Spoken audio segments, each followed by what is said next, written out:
because there wasn't any place to put it.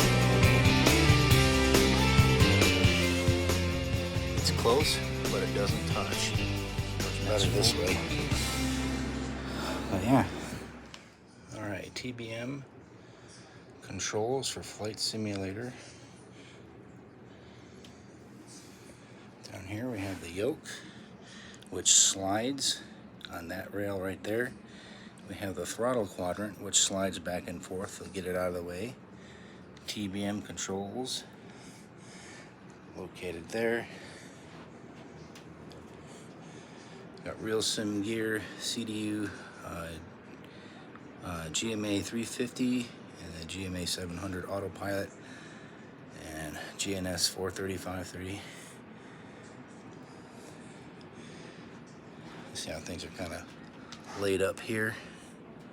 Butt kicker with amplifier on top of the yoke.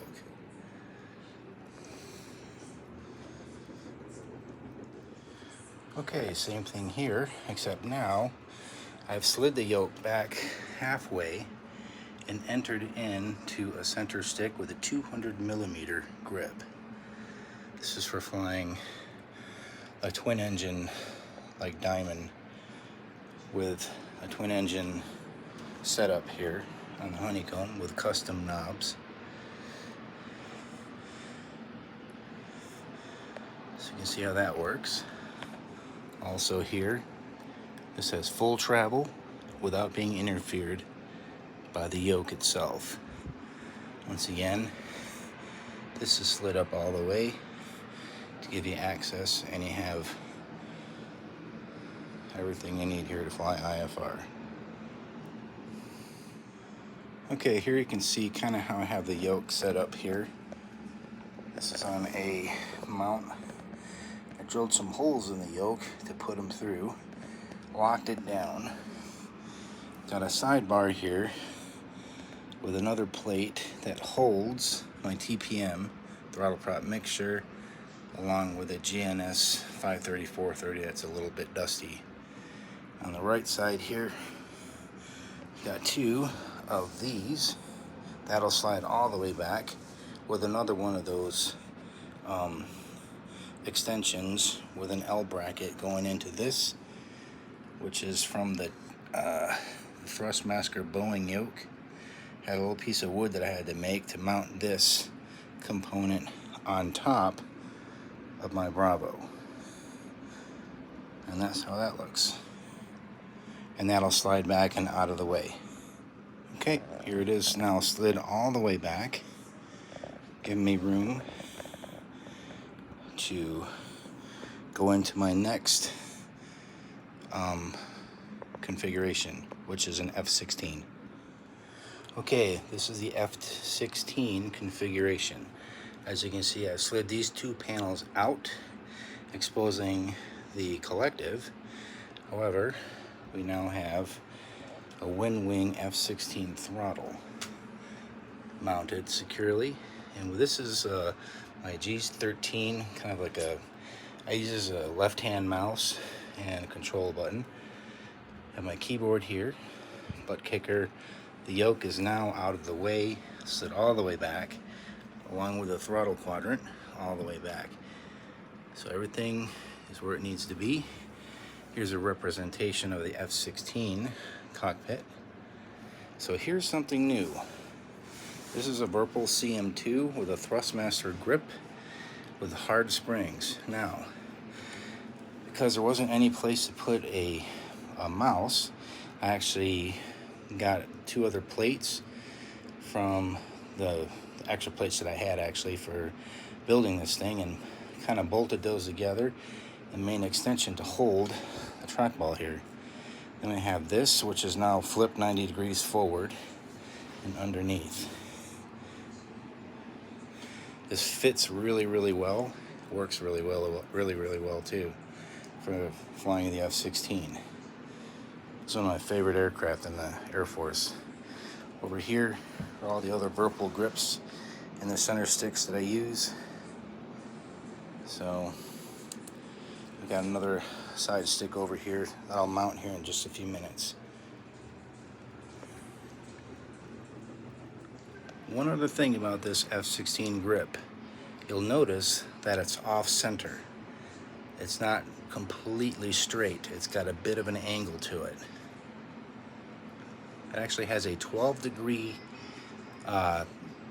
twist in it from the mounting plate. It's not perfectly straight. That gives me a solid pull straight back instead of straight back and off to the right as I would normally pull. So that's something I actually looked up and remember that there's a slight bend, a slight twist as the F16 stick is mounted, and it feels natural. It's really a good idea. Just took me to drill one hole slightly offset to get that twist and mount that just like it is. More of a crazier configuration. This is for the AH-64D Apache helicopter. See right here we have our rotor Hawk grip on the Virpil Rotor Plus. We've once again moved panel 1 and panel 3 over. We have our G13. This does not interfere. All the way up and all the way down. But now, if you look here, we have 3 sticks. Full functioning, full travel. This is for a TDAC up in the front cockpit here. This is where the TDAC would be. So we can fly the TDAC, or we can switch over to the main controls. So this stick here is the Mongoose grip, which is, believe it or not, the tallest grip, mounted on a 200mm S-curve base, fully forward. It's close, but it doesn't touch.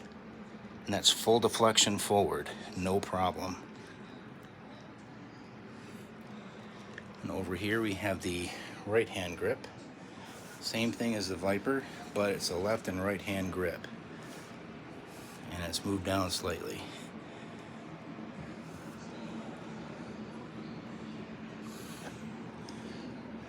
Very comprehensive setup here.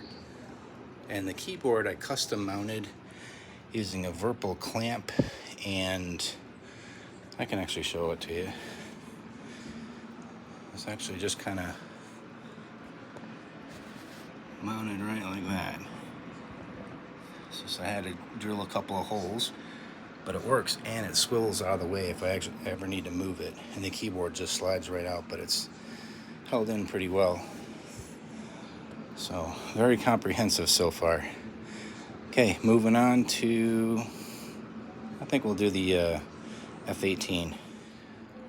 And finally we have the F-18. Once again,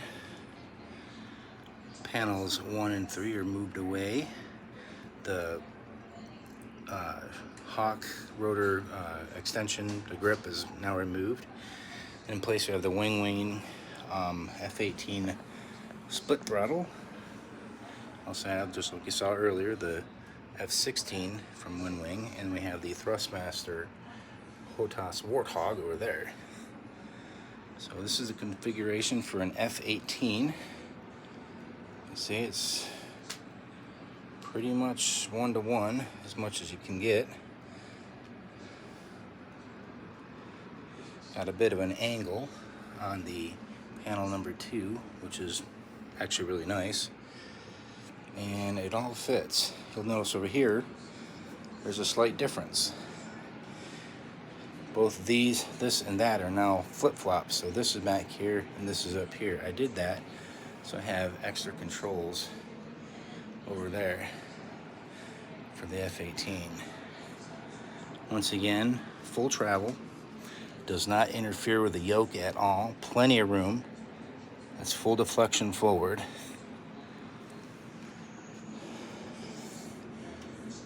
Very nice. SimFab, you did a great job of making this thing modular. There's a couple things I'd like to have fixed, but they're kind of minor. Just here, basically where that Allen wrench is, you have these 2 Allen key bolts.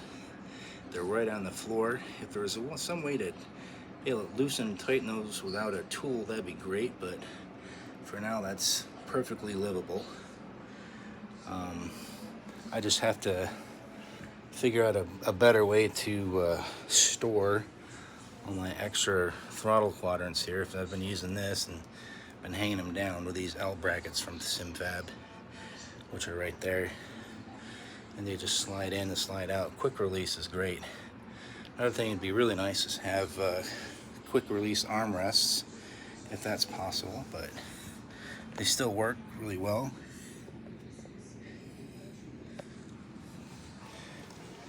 Butt kicker does really well. It actually mounts better on the frame. I got the butt kicker, the component to mount the butt kicker, but found it actually works better this way. But yeah, real quick, you're probably going to ask me about some of these knobs I've got for the Honeycomb Bravo. Let me get this out of the way real quick. I got so much stuff here. So I've gone on Etsy. Oop, open it up wrong. Going on Etsy here. Get rid of that. You can buy these different knobs for it and different handles for any kind of aircraft pretty much now. This is another extension I have.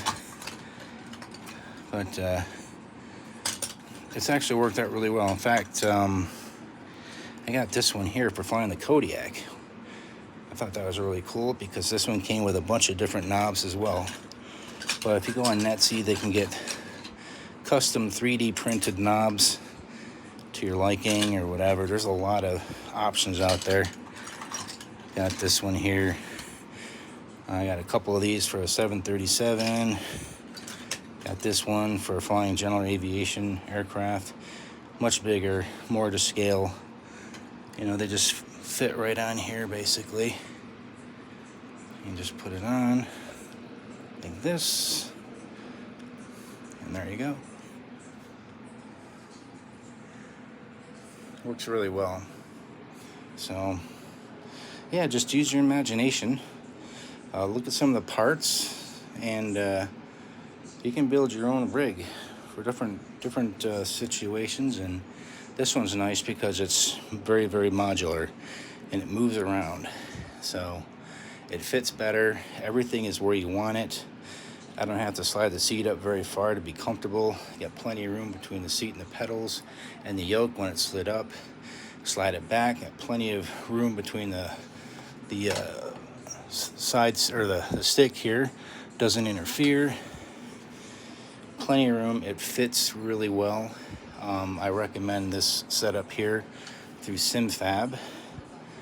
They've done a really good job. Their customer service is excellent. I just called them today to see if I could order a couple of special parts, and tell you what, that was probably one of the best sales experiences I've ever had. So thank you, SimFab. Really appreciate your dedication to this community. So, all right, well, this is Kevin. Hope you've enjoyed this video, and signing off. Until then, Kevin out.